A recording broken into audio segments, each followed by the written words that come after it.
É, Dalton, bora.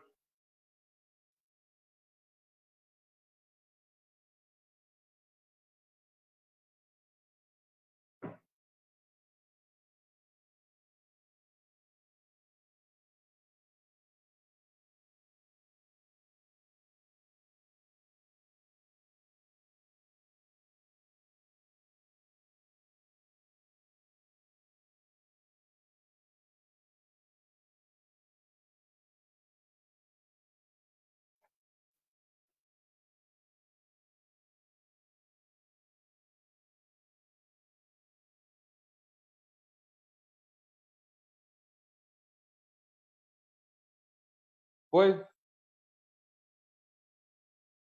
Vamos embora. Alexandre, me ouvindo bem? Estou ouvindo. Então, maravilha. Boa noite a todos e todas. Agradecer mais uma vez pela presença de vocês aqui na nossa live.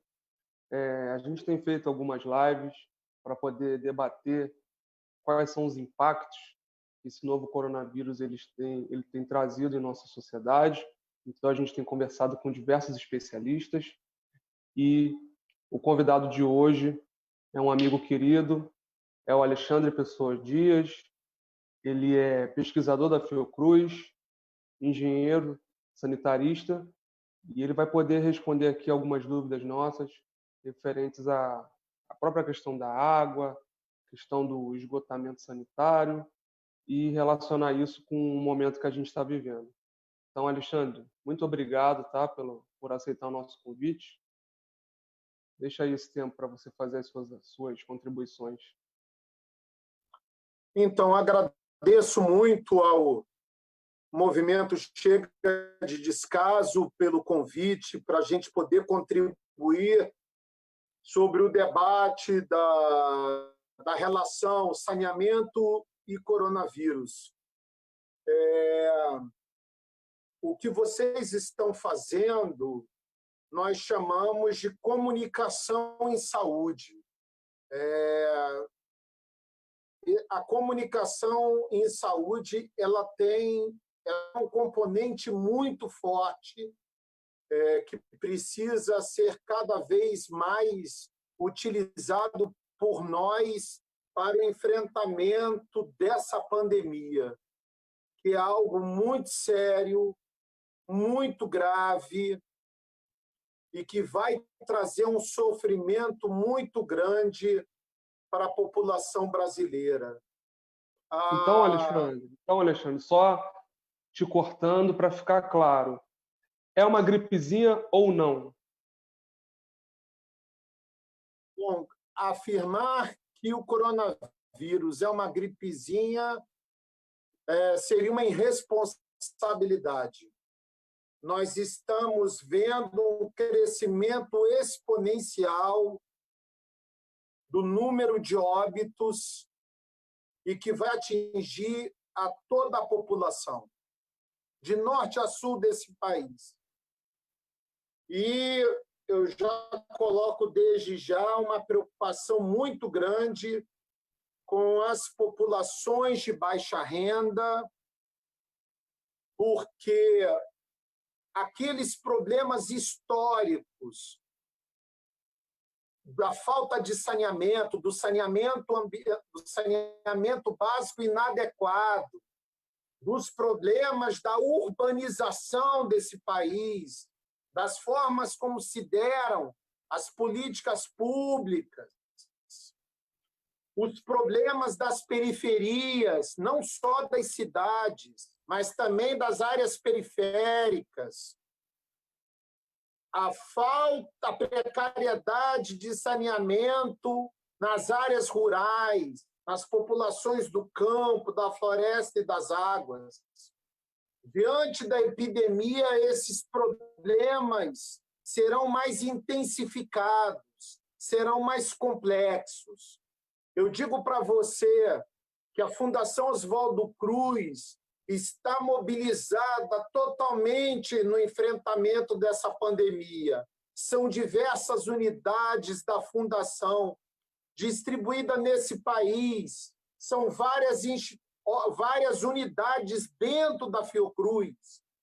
E eu quero já fazer uma fala, Leandro, também da importância das universidades públicas, das instituições de pesquisa. Nós temos no Brasil um sistema, não é um sistema de saúde somente, é o Sistema Único de Saúde, que ele vai mostrar a sua força e a sua potência, e já está mostrando, porque os países que não têm Sistema Único de Saúde sofrem muito mais diante de uma pandemia, porque nós estamos falando, não é da saúde individual, não é uma visão individualizada, nós estamos falando da saúde coletiva, nós estamos falando da saúde pública. E, nesse momento, o papel do Estado é fundamental, e também dos movimentos sociais. Então, nós somos Fiocruz, mas nós somos Sistema Único de Saúde. Isso é fundamental. Eu queria fazer, se você me permite, só nessa abertura, porque eu acho que a gente tinha que aproveitar o tempo para falar do saneamento. Mas eu queria dizer que é fundamental que o governo federal ele convoque os excedentes, as pessoas que foram aprovadas no concurso público da Fiocruz em 2016. Nós precisamos, mais do que nunca, de aumentar a nossa força de trabalho. Veja, diante da epidemia e diante da reforma da Previdência, que vários trabalhadores da Fundação pediram aposentadoria, não agora, pediram anteriormente, e isso é um direito. Isso resultou numa diminuição da nossa força de trabalho. E diante da pandemia, é fundamental e é viável o governo convocar os excedentes. O sindicato da Fiocruz, a ASFOC, está fazendo uma campanha nesse sentido. Eu acho que todos os trabalhadores da Fiocruz tinham que reforçar essa campanha e a sociedade. Por isso que eu estou falando isso aqui. Maravilha, Okay? Alexandre. Maravilha. Sem dúvida, essa resposta se dará através das instituições públicas. Eu fico até espantado que pessoas que fizeram um concurso em 2016, até o momento não foram convocadas, são profissionais capacitados, com excelente currículo e se fazem muito necessários, sobretudo nesse momento de grande importância, uma vez que nós estamos falando de milhões de vidas.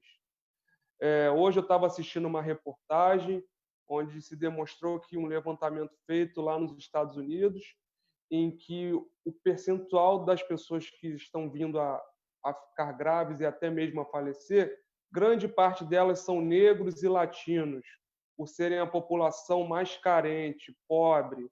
Lembrando que nós estamos falando de um sistema que ele é privado, e aí ele demonstra a sua face mais cruel. Uma vez você não tendo recursos, você corre o sério risco de vir a morrer, porque você pode vir a se endividar com tratamentos caríssimos ou, pior, você não ter condições de pagar o tratamento. Aqui é diferente, aqui nós temos um sistema universal, público, independente da sua renda, independente da sua cor, você vai ter direito a um atendimento de qualidade, uma vez que são, grande parte, servidores públicos, pessoas que passaram pelo rito de um concurso e demonstraram a sua capacidade técnica. Então, tem total apoio meu, do Chega de Descaso, essa convocação dos excedentes, uma vez que eles foram aprovados em concurso. Não é nenhum favor, é um direito. Então, Alexandre, já vou emendando no primeiro questionamento, que está tendo muita polêmica em relação a essa questão do isolamento social. Uns querem afrouxar, outros dizem que devemos manter.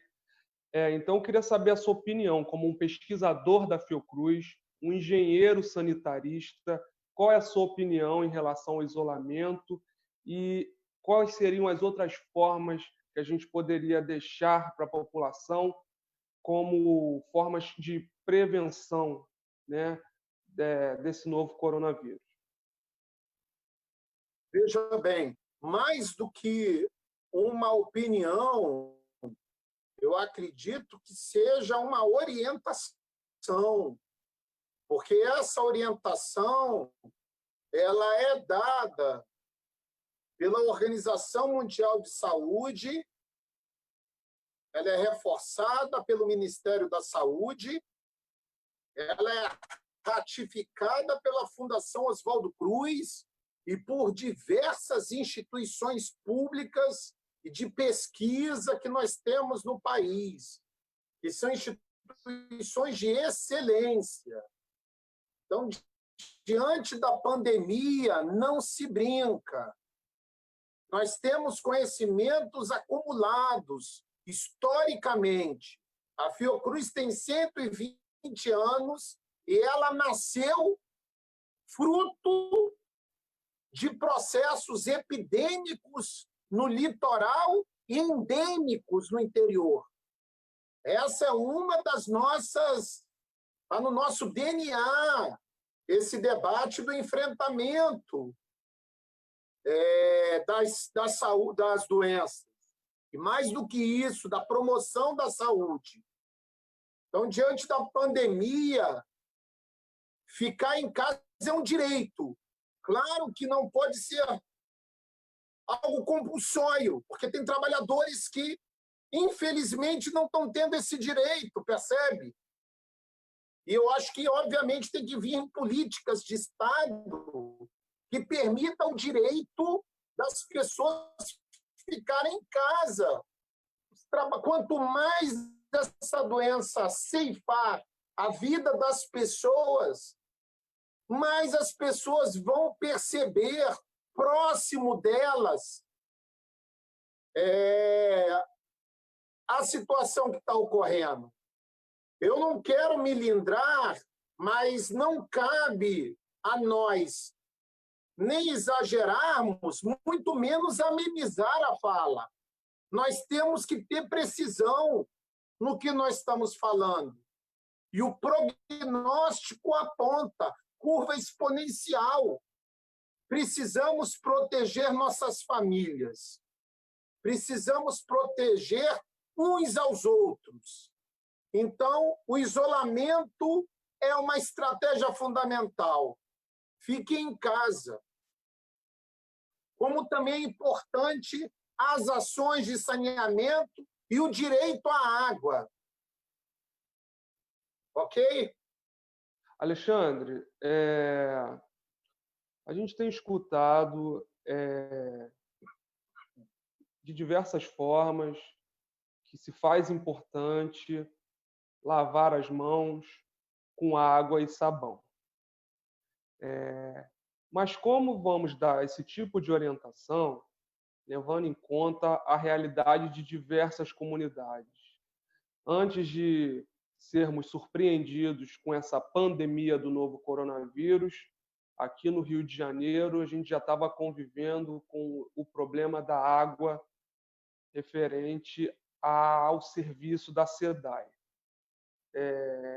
Eu mesmo, até a presente data, estou tendo que comprar água mineral, pois a água que eu sempre consumia do meu filtro, eu ainda percebo com um gosto diferente, né? Primeiro que não deveria nem ter sabor, né? Mas, enfim, ela tem sabor, desce muito pesado e eu estou tendo que arcar com esse custo de ter que comprar água. Então, como é que a gente dá essa orientação para as pessoas que não têm água na torneira e aproveitar para poder a gente tentar debater com a população o nível de qualidade da água que está sendo fornecida para a gente? Deixa eu te falar. A história do Rio de Janeiro é a história da luta pela água. Você avaliar todo o processo histórico do Rio de Janeiro, desde o seu nascimento que eu digo desde da vinda dos portugueses, já tinha uma questão da necessidade da água. Agora, os tupinambás usavam muito bem as suas águas. Os indígenas usavam muito bem as suas águas e conheciam as suas águas. Mas desde o período colonial, passando pelo Império, pela República, sempre houve o desafio da crise hídrica, do estresse hídrico no Rio de Janeiro. Isso faz parte da nossa história.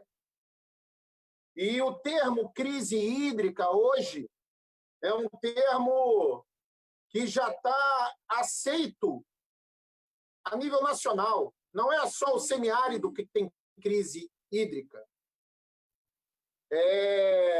O país como um todo enfrenta a escassez de água, seja pela quantidade, seja pela qualidade.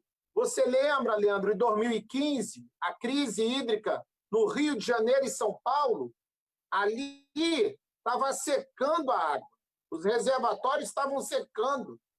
Os níveis dos mananciais, manancial é a água que abastece, estavam muito baixos. Foi obrigado a ter racionamento em São Paulo. Depois, como você citou, recentemente, agora em janeiro, nova crise hídrica. Agora não pela quantidade de água, mas pela qualidade de água.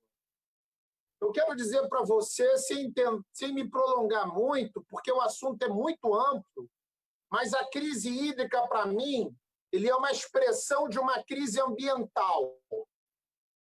Por um lado, não podemos deixar de considerar como se dá o manejo das águas dos mananciais do nosso país, como se dá o desmatamento do nosso país. E o desmatamento não é só na Amazônia, viu?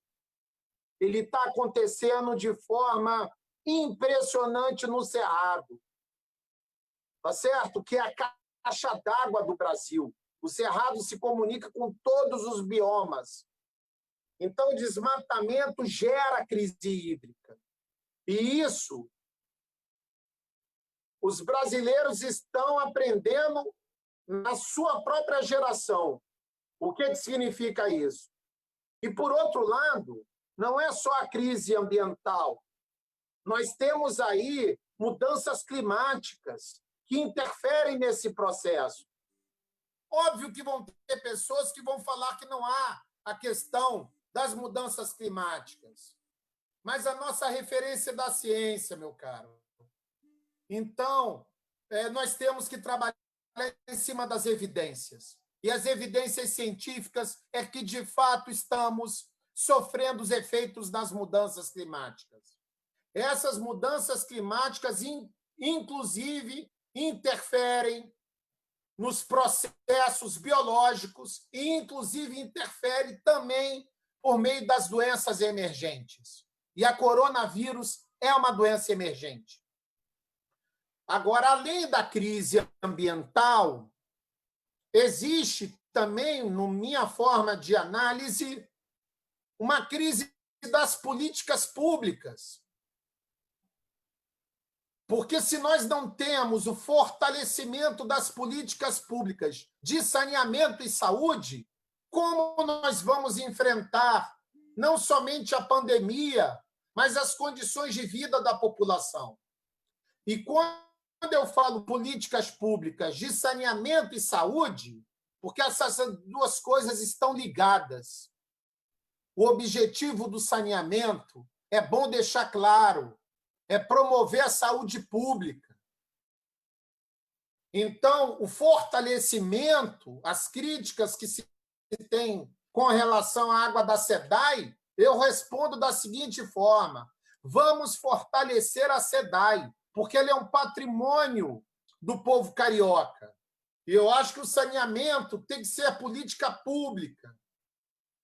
Entende? Então, qualquer proposta de, por exemplo, de alteração da lei de saneamento, que está acontecendo agora no Congresso Nacional, tentativas de mudança disso, em plena pandemia, percebe?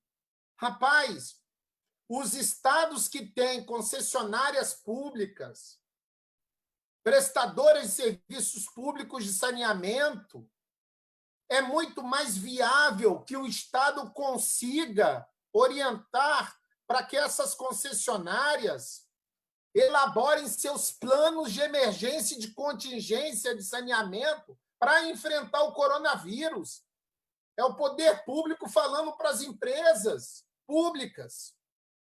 Então, não é hora de rever marco regulatório do saneamento. Isso gera uma turbulência completamente equivocada. O Estado tem que agora, sabe o que o Estado tem que fazer? A nível federal, estadual e municipal, as 3 instâncias, orientar suas concessionárias para fazer plano de contingência e emergência para o coronavírus. Por que eu estou falando isso? Por que é plano de emergência? Porque nós sabemos que tem um contingente populacional no Brasil muito grande que não tem acesso à água contínua. E isso não é só na favela, não. As pessoas pensam que as condições inadequadas de habitação, de saneamento, é só nas favelas. Não é. Nós temos problemas nas favelas, nós temos diversos bairros populares, nós temos problemas de falta de água, e na classe média, inclusive. Na classe alta, eu acho um pouco mais difícil. Mas, enfim, nós temos problemas de falta d'água na periferia, na Baixada Fluminense. Eu estou falando isso é exemplo do Rio de Janeiro, mas se for colocar, isso ocorre em várias metrópoles. A gente sabe que na área de periferia, o direito ao saneamento e à água é negado. Agora fica mais evidente dizer que o direito à água é o direito à vida, porque quem não tem a água para limpar as mãos vai se contaminar.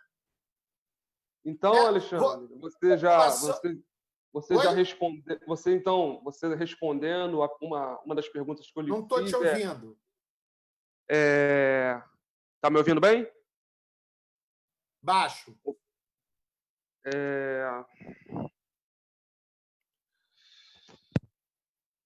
Melhorou? Melhorou? Não, mas fala, vamos ver se eu ouço baixo mesmo. Então, o recado que a gente pode dar para as pessoas que não estão tendo acesso à água para poder fazer a sua prevenção, a lavagem das mãos, nesse momento é o quê? Infelizmente, ela vai se contaminar? Não, eu acho o seguinte, cara. Primeiro, tem que ligar para a concessionária, tem que ligar para a prefeitura, tem que ligar para o governo do estado. A SEDAI pode e deve fazer um registro de todas as reclamações de água. Isso orienta a concessionária para fazer ação emergencial. Só para você ter uma ideia, o Ministério Público do Rio de Janeiro, você está me ouvindo? O Ministério Público do Rio de Janeiro, eu estou aqui também, o Ministério Público de São Paulo, os 2 ministérios públicos entraram em ação contra as concessionárias, exigindo o plano de emergência. Ministério Público de São Paulo pedindo para São Paulo. Ministério Público do Rio de Janeiro pedindo para o Rio de Janeiro. Isso tem que ser feito em tudo quanto é lugar, que você já tem uma população, são 2 situações. Você tem uma população que não tem rede de abastecimento de água. Isso é mais grave. E nós temos que ter ações de emergência nesse sentido. Mas nós temos um conjunto muito maior da população que não recebe água de forma contínua. É o que nós chamamos água intermitente. Ela chega um dia, mas falta o outro. Ela falta um dia, ela falta 2 dias, ela falta 3 dias. Isso acontece porque a concessionária faz manobra, porque não tem rede e água para abastecer todo mundo, pressão. Então, faz manobra na rede. Agora, você imagina uma pessoa que mora numa casa, sai, chega em casa, não tem água na sua bica. Porque faltou no seu reservatório também, ou porque não tem reservatório. Você percebe o problema? Então, primeiro, são várias instituições que estão colocando isso. A Hermínia Maricato, uma arquiteta fantástica de São Paulo, ela escreveu uma matéria chamada Corona Crise e a Emergência nas Cidades. Eu sugiro que vocês vejam isso, se você puder botar no link, é muito boa essa matéria. Fantástica isso. E ela coloca a questão da água ali. Então, é fundamental que a população reivindique o seu direito à água. É fundamental que as concessionárias, por sua parte, estabeleçam um plano de emergência. Vamos lá. Conjunto de habitações que não tem água, faz um reservatório e abastece essa água. Situação de emergência. É uma barreira sanitária, percebe? Barreira. Isso impede a disseminação da doença nos territórios. É uma luta contra o tempo. Essas ações diminuem a velocidade, porque se isso não houver, como vai acontecer com as populações, os moradores da Maré, que não têm a água que chega na sua residência? Como isso vai acontecer em Caxias, que tem determinados períodos que não tem um abastecimento? Então, tem que haver investimentos urgentes, colocar reservatórios auxiliares, sistemas de bombeamento para aumentar a pressão. A SEDAI sabe fazer isso. As concessionárias de saneamento sabem fazer isso, mas elas precisam de investimentos públicos. Não é só uma questão de saber. Alexandre, mas a gente sabe que isso não é de agora, né? Tudo bem que agora o momento é urgente. Agora ficou mais baixo. Mas você sabe que isso não é de agora, né? Esse desafio, essa escassez, esse descaso, ele é mais urgente, mas isso não é de agora. Então, eu vou te fazer duas perguntas. Uma, por que a gente ainda convive com esse problema? Na sua opinião, por que você acredita que a gente ainda vive com esse problema? Né?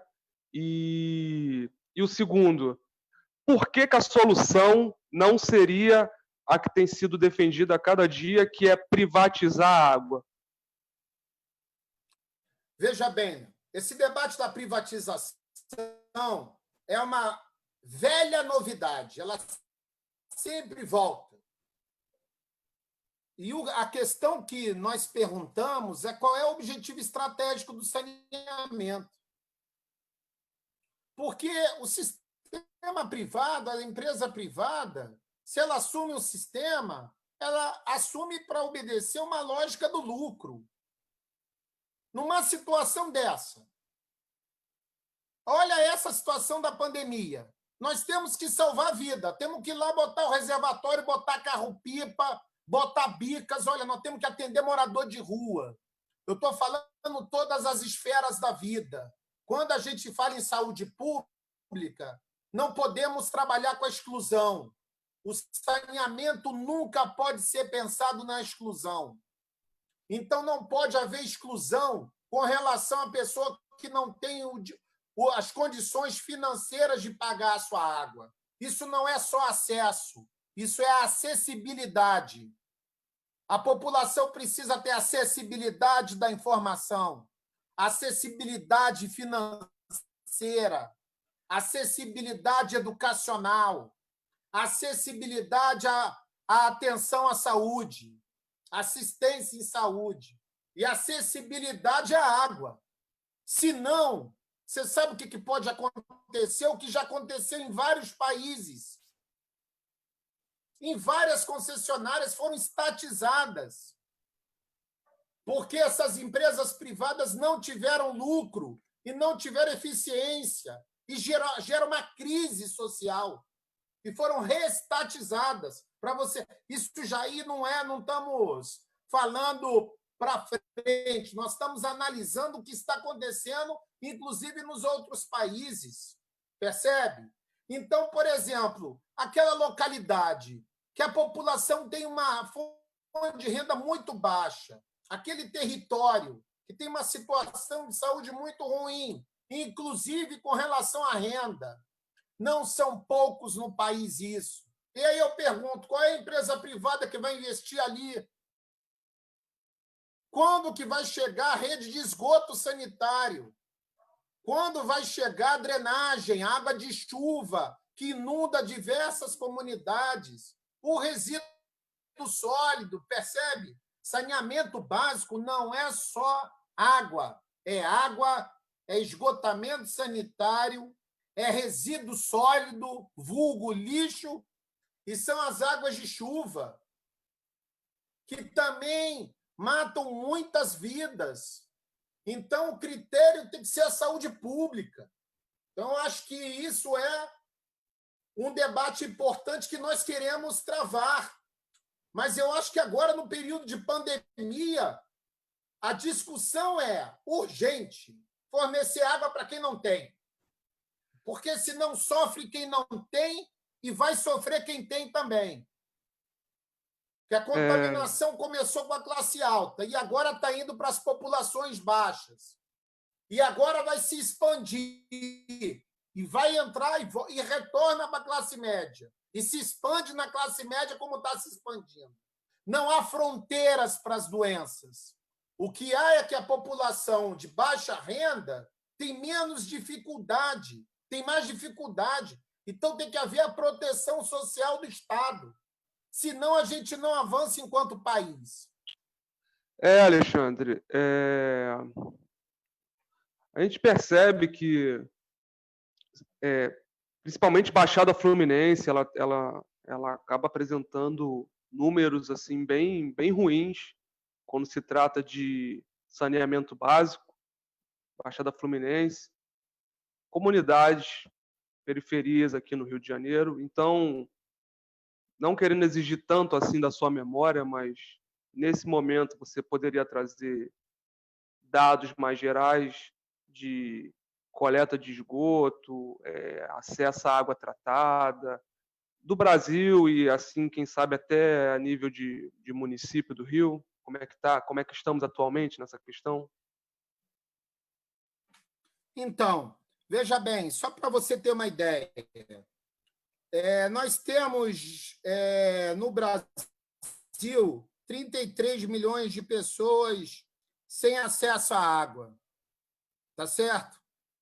De acordo com o Sistema Nacional de Informação de Saneamento 2018.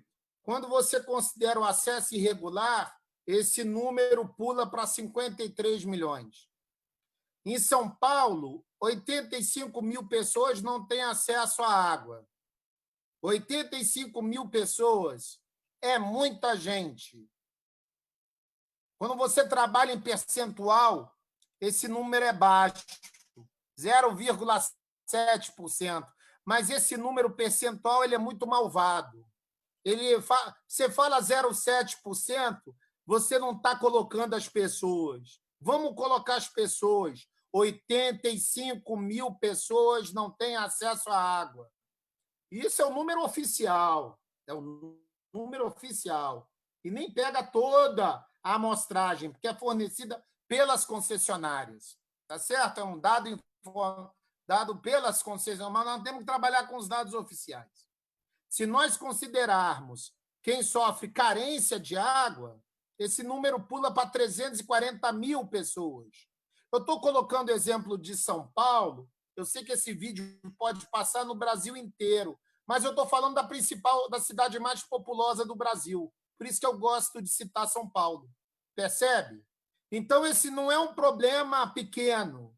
Ele é um problema que precisa ser priorizado dentro de um conjunto de ações para o enfrentamento de coronavírus.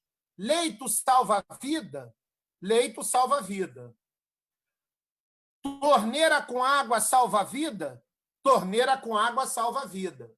Isolamento salva vida, isolamento salva vida. Isolamento social. É um isolamento individual, né? Nós temos que estar juntos para querer a saúde funcionando nesse enfrentamento da pandemia. Ok? Maravilha. Até porque, Alexandre, tudo bem que o foco agora está sendo no novo Não estou te coronavírus. ouvindo. Tudo bem que agora o foco é no novo coronavírus, mas a gente cabe reforçar aqui que outras pessoas continuarão adoecendo por outros motivos, né? Infelizmente, a gente convive com dengue, a gente convive com chikungunya, a gente convive com diversas outras doenças que estão relacionadas diretamente com essa precariedade da universalização do saneamento básico. E você falou no início que isso tudo está relacionado com degradação ambiental, o estilo de vida que a gente está submetido, aumento da temperatura e dentre outras muitas coisas. Será que a gente seria um pouco pessimista em dizer que nós estamos nos submetendo a novas epidemias? A novas Epidemias, novas pandemias, muito por conta dessa degradação ambiental, o nosso estilo de vida, a precarização do acesso universal ao saneamento, dentre outras coisas. Muito boas suas duas colocações, cara. Nos ajuda muito a fazer essa reflexão. Agora, só vou pedir uma pausa, que a gente vai ter que ajustar aqui a sala. 5 segundinhos, vamos ter que sair rapidinho.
Ouvindo bem?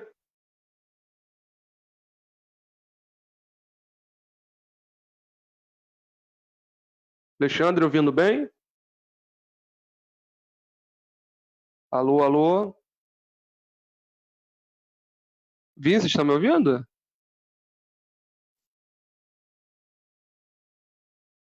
Tô.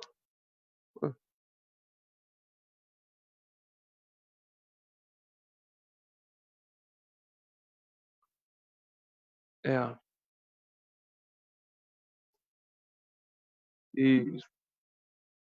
Ele tem reclamado que meu áudio está baixo. Oi, agora eu estou ouvindo. Maravilha, Alexandre. Precisa que eu repita a pergunta? Não precisa, não. Foi muito boa a sua pergunta. Primeira questão que não é só coronavírus, está certo. A Fundação Oswaldo Cruz desenvolveu um estudo muito importante a pedido da FUNASA, isso já faz algum tempo, sob coordenação do pesquisador da Fiocruz de Pernambuco, André Monteiro, um grande sanitarista. Ele fez um estudo das doenças relacionadas ao saneamento ambiental inadequado. O nome é grande, hein? Olha lá. Doenças relacionadas ao saneamento ambiental inadequado. Muito bom. E ele mostra exatamente isso, as doenças de contaminação fecal-oral por ingestão de água contaminada, as doenças relacionadas com a leptospirose, por exemplo, que o vetor faz parte do percurso das águas, as doenças relacionadas com a higiene, o tracoma, micoses, as diversas diarreias, seja por vírus, bactérias, protozoários, enfim, as doenças pelas arboviroses. Vamos relembrar. O que é arbovirose? É a doença da zika, da dengue, da chikungunya. Chikungunya é doença emergente. São as doenças novas que se apresentam. Então, na humanidade, no nosso planeta, o processo de doença é um processo ecológico. Ele é um processo social também.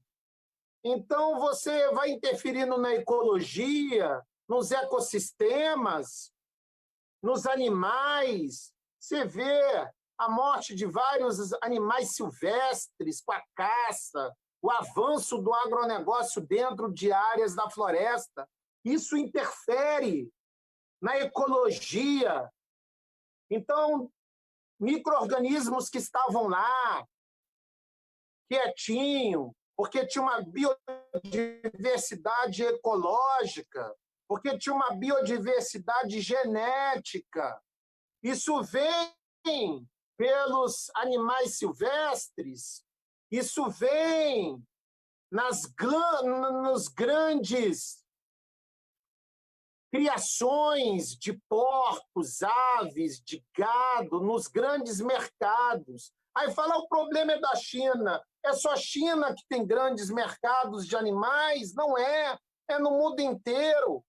Você vê esses frigoríficos, você vê essas criações de aves, de suínos, uma produção é produzido, indústria de aves, isso tudo com uma...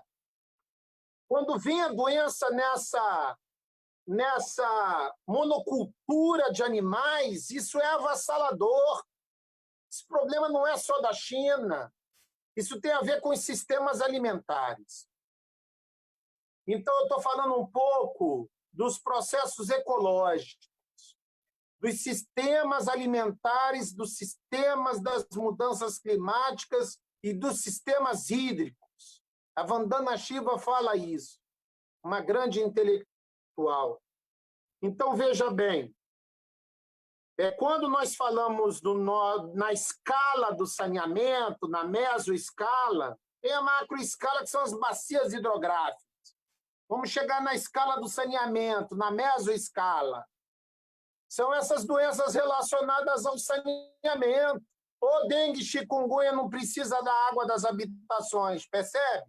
Então, o manejo da água domiciliar é a microescala. No domicílio, ela depende de quê? De você ter o acesso à água, à educação, ao conhecimento. Você quer ver um setor importante que você conhece bem, que você é da saúde? Os trabalhadores, os agentes comunitários de saúde, os agentes de controle de endemias. O meu laboratório forma trabalhadores da vigilância em saúde. Olha a importância desses trabalhadores no enfrentamento das doenças relacionadas com saneamento ambiental inadequado. Eles estão no território, esses trabalhadores. Eles conhecem as pessoas pelo nome. Então, por isso, quando a gente fala SUS, é muita coisa, cara. SUS não é só vacina, não. E nós estamos na luta pela pesquisa. Da pesquisa da vacina, da pesquisa do soro, da pesquisa do tratamento clínico. São vários caminhos para o enfrentamento que têm que ser simultâneos. Por isso é que é fundamental instituições de grande porte para poder dar resposta. Agora, essa resposta tem que ser local. Então, eu quero chamar a atenção para você nesse momento, não sei quanto tempo a gente tem ainda, mas só para chamar a atenção do seguinte: o papel dos agentes comunitários de saúde é muito importante. O papel dos agentes de controle de endemias. Ô, Alexandre, já pegando um gancho nisso que você está dizendo, a gente percebe que desde que entrou a nova gestão da cidade, em 2016, a prefeitura, A gente percebe uma espécie de descontinuidade do trabalho que estava sendo desenvolvido em relação à atenção primária. Cortes milionários no orçamento, diversas mudanças, agentes comunitários sendo demitidos. Então, emendando na sua colocação, qual seria a importância da atenção primária diante desse enfrentamento ao novo coronavírus e o papel, sobretudo, dos agentes comunitários de saúde? Você está vendo como é que as coisas são sistêmicas? Eu estou falando de água, mas para falar de água, eu tenho que falar de concessionária, não tem? Mas eu tenho que falar de vigilância em saúde, não tem? Não é só vigilância epidemiológica. Eu tenho que falar da vigilância da água, o Vigiágua, tá certo? Eu tenho que falar da vigilância da saúde do trabalhador. Eu tenho que falar das condições de trabalho dos trabalhadores da saúde, que estão de frente no enfrentamento do coronavírus. Então, veja bem, como é que a gente vai discutir com a comunidade, com os territórios, com todos os territórios? Exatamente pela força que nós temos, são os agentes comunitários de saúde, os agentes de controle de endemias. Nas áreas indígenas, nós não podemos esquecer os agentes indígenas de saúde, os agentes indígenas de saneamento. Isso é o Sistema Único de Saúde. Agora, veja, essa pandemia nos pegou num momento muito difícil, porque o SUS ficou fragilizado. Se o SUS estivesse sendo fortalecido ao longo dos anos, a gente teria muito mais condições agora de enfrentar a pandemia. Nós temos que fazer uma análise histórica disso, e você citou muito bem. A atenção básica está sendo fragilizada no país como um todo. O Rio de Janeiro também é um exemplo disso. Não há como não afirmar isso. Agora, veja, tem uma emenda constitucional 95, estabeleceu o teto de gasto para a saúde. Gente, o que é isso? E agora, qual é o teto de gasto? Percebe? Como é que essa lei não faz sentido? Não tem humanidade nessa lei. Estamos aí com uma pandemia. Qual é o teto de gasto? Saúde é todo dia. A nossa saúde não é mercadoria. O Fórum de Saúde sempre falou isso. Você sempre reforça a importância do SUS nisso. Nós que somos trabalhadores da saúde, que trabalhamos no enfrentamento das doenças, no cotidiano, nós sabemos disso. Agora, qual é o legado da pandemia? Nós temos que atuar no presente e pensar no futuro. Nós vamos vencer essa etapa. Nós venceremos. Qual é o aprendizado? Eu vou dizer para você um aprendizado muito importante que alguns acham, que alguns não percebem. O papel da comunidade aí é fundamental, da organização comunitária. A saúde pública tem que ser coletiva também. Não cabe só às instituições. É fundamental a organização comunitária. Em Manguinhos, eu falo Manguinhos porque é onde a Fiocruz está situada. Nós temos vários movimentos de solidariedade. Solidariedade Manguinhos, Manguinhos Solidário. Eles fizeram um site, cara, Favela contra o Coronavírus. Não é esse o nome? Eu acho que é esse o nome. Eu tinha até anotado aqui. É um site muito importante que faz uma divulgação que nós não conseguimos fazer. E olha que o nosso sistema de comunicação é potente. A Fiocruz tem um sistema de comunicação muito potente. Eu sou da Escola Politécnica de Saúde Joaquim Venâncio. Nosso sistema de contaminação é muito forte. Os jornalistas lá é direto, cara, nesse coronavírus. Vai no site da Fiocruz que você vai ver a quantidade de informações. Vocês têm que pegar informações sérias, com respaldo científico. Cuidado com fake. A Fiocruz está alertando isso. Vocês têm que ir no site das unidades da Fiocruz, no site da Fiocruz. Então, as comunidades, olha só o que é uma organização, as organizações das comunidades. Elas pegam informação da Fiocruz e fazem na linguagem popular, nós por nós, percebe? Transformam uma linguagem que às vezes eu tenho dificuldade de falar, mas vem um morador, uma liderança comunitária, e ele fala, ele acredita mais na liderança comunitária do que em mim. Então, nós temos que estar juntos nesse processo. A comunidade e as instituições públicas. As empresas privadas também têm que ajudar nesse processo. Estamos vendo algumas iniciativas importantes. A organização popular é fundamental. Se não houver organização popular, não vamos conseguir enfrentar esse coronavírus. O número de mortes vai depender da capacidade de organização da população. E, óbvio, da capacidade de resposta do Sistema Único de Saúde e da capacidade de resposta dos governos. Sem dúvida alguma. Sem dúvida alguma. Os agentes comunitários eles têm um papel fundamental nesse momento, devido à sua proximidade nos territórios. E, infelizmente, como eu já disse aqui anteriormente, essa nova gestão da Prefeitura do Rio não tem dado a devida importância para esse profissional e o cenário é muito preocupante. O cenário é muito preocupante porque eu concordo com o que você disse, vai exigir poder de organização. E lembrando que a gente ainda convive com uma outra pandemia, que são as fake news. E os agentes comunitários de saúde têm um papel fundamental para poder conversar com a população e informar o que é fake news e o que não é. Uma vez que a população recebe no seu celular, de um familiar, de um amigo, é o que você disse, entre confiar no que você, Alexandre, pesquisador da Fiocruz, que ele nunca viu, fala, e o que o vizinho está falando, ele vai acreditar em quem? Então tá aí o papel do agente comunitário.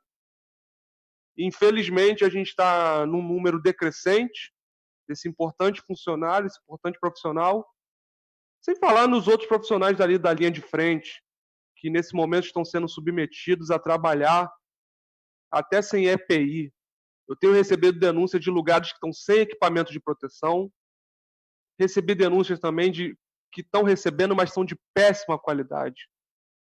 Como é que a gente vai colocar os nossos soldados nessa guerra, na linha de frente, sem um aparato necessário, correto?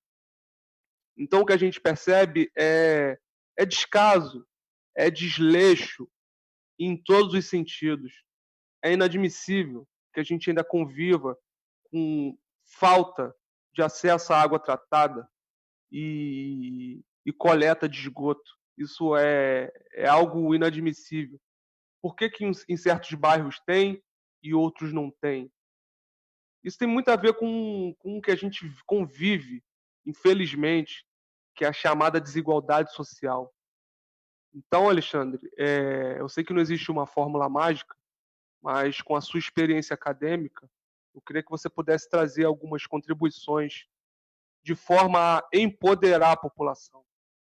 É óbvio que é importante nesse momento distribuição de cestas básicas, de kits de higiene. É óbvio que isso é importante. Mas, além disso, a gente precisa empoderar as pessoas, trazer informação para que ela não seja sempre dependente. Até porque ela não quer ser dependente. Ninguém gosta de ser dependente. Como é que a gente faz para empoderar as pessoas nesse momento, Alexandre? Deixa eu te falar uma coisa. Primeira questão que as pessoas, às vezes, estigmatizam as comunidades de baixa renda. Ah, são os miseráveis. Rapaz, a força de trabalho, o contingente de trabalhadores que movem tudo nesse país estão na favela, estão nas classes operárias, estão nos trabalhadores, estão nas classes médias. a solidariedade ela contagia. Se a gente faz um processo de solidariedade com uma informação, uma comunicação, isso contagia de uma forma muito importante. A nossa primeira meta é salvar a vida. A vida não pode estar acima, o lucro não pode estar acima da vida. Então, a primeira questão é vamos salvar a vida. E é um pouco uma visão meio freiriana mesmo, de Paulo Freire, da pedagogia mesmo do exemplo. Então, assim, as comunidades se organizam, essa organização dá frutos, ela se auto-organiza.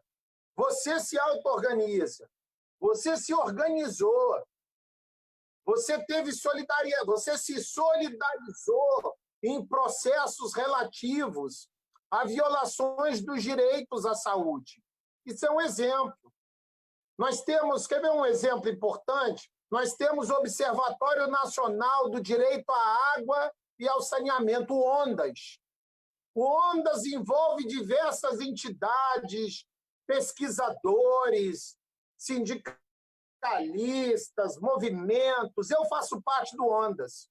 Por que eu faço parte do ONDAS? Porque a gente se organiza para defender uma pauta do saneamento para a sua universalização. O saneamento tem que ser universal e ele tem que ser público. Então, veja bem, nesse momento, o que cabe às instituições não é ajudar a comunidade, é nos dois sentidos, entende? Nós somos ajudados pela comunidade também. As informações deles são fundamentais. Então, é uma questão de juntar as mãos mesmo. Deixa eu te falar, a Fundação Oswaldo Cruz soltou uma nota agora reforçando essa questão do direito à água. Ela soltou uma nota de apoio à Carta do ONDAS, que apresenta 10 itens relativo ao saneamento. Eu faço parte do grupo Águas, é Água, Saneamento e Saúde. Eu sou um dos integrantes. O que nós entendemos? Nesse momento, não cabe cortar água de ninguém, pelo amor de Deus. Quem tem água cortada tem que ser religada, porque senão a pessoa morre. Percebe o que eu estou falando?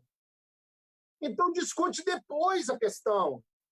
Então, vamos lá, ver depois. Não pode interromper o fornecimento de água diante de uma pandemia. Percebe? Então, essa questão das habitações, as pessoas pensam que as habitações precárias é só na favela. Não é, não. Tem várias áreas, em várias localidades. Eu, quando era jovem, eu já morei em Santa Teresa, num hotel, que o banheiro era coletivo, cara. Eu, enquanto estudante, morava num banheiro que era usado por várias pessoas do mesmo andar. Você tem várias pensões, você tem várias formas de habitação diferentes no Rio de Janeiro. A pessoa fica só pensando naquela dicotomia. Tem, não tem. O Brasil é muito mais diverso do que a gente pensa. Nós temos que sair da bolha. A água nos ensina. A água é um elemento pedagógico. Eu quero dizer para vocês que nós temos que aprender com as águas, a pedagogia das águas. A água vai nos ensinar a solidariedade para o enfrentamento da arbovirose. Então, no momento desse, a Fundação Oswaldo Cruz soltar um posicionamento de convergência com ONDAS, com o Observatório Nacional do Direito à Água e ao Saneamento, é muito importante, porque ali são ações concretas a serem realizadas.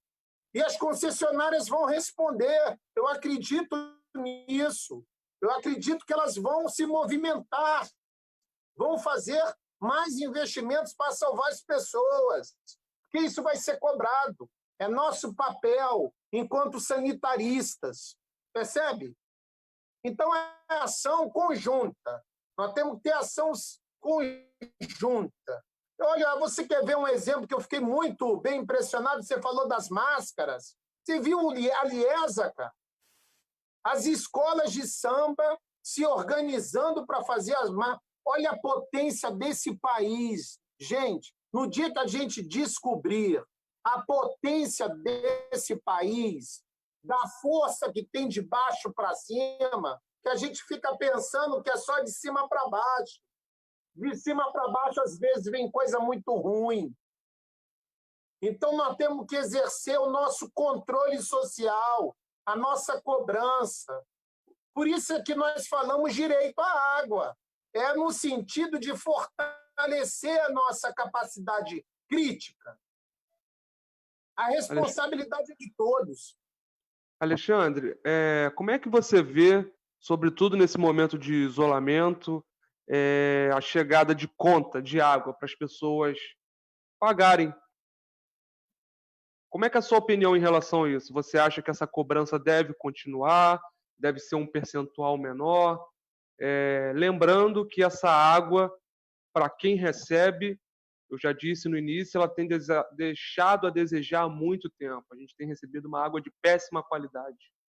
E agora, sobretudo nesse momento onde as pessoas estão tendo seu salário reduzido, sua renda, ou não está podendo sair de casa, como é que você vê essa questão da cobrança?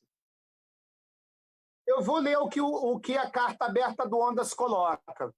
Veja bem como é que é uma posição equilibrada. O que é uma posição pensada? Olha só, é o primeiro item.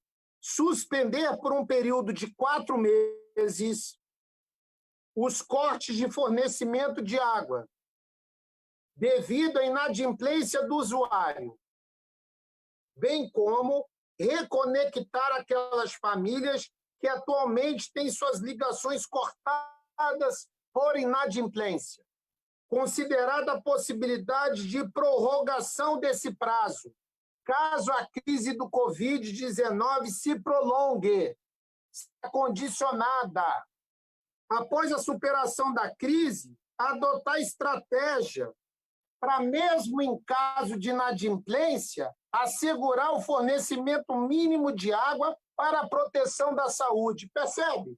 Olha só como é que é escrever as coisas na medida. Então, nós estamos falando de algo que é razoável, que é algo que está numa perspectiva de contingência e de emergência. Esse conjunto de ações que estão listadas aqui, a Fiocruz está colocando que é importante ter um plano de ação. Não é só um conjunto de ação, é um plano de ação para que realmente as concessionárias possam dar a sua contribuição. Você percebe, o debate é intersetorial. A saúde não resolve a saúde sozinha. A saúde não é só do setor de saúde. A saúde depende do setor de saúde, a saúde depende do setor de saneamento, a saúde depende do setor de transporte, a saúde depende do setor produtivo, a saúde depende do setor da educação, a saúde depende de todos. Então, quando uma escola cancela suas atividades escolares, ela está dando uma enorme contribuição para evitar a disseminação da doença. Você está vendo, esse movimento está sendo feito pelas escolas públicas e privadas. Não é brincadeira isso, olha o prejuízo que isso dá para a vida das pessoas. As pessoas precisam se formar. Agora, o que está em xeque? Nós temos, o vulgo, é o que sempre se fala. Eu vou falar o óbvio aqui, é achatar a curva. Todo mundo já ouviu falar isso. Senão, o sistema entra em colapso. Eu acho que a Amazônia entrou em colapso agora, salvo engano. Eu quero verificar, porque hoje foi uma quantidade de entrevistas, Skype, eu não consegui ver nenhuma informação hoje.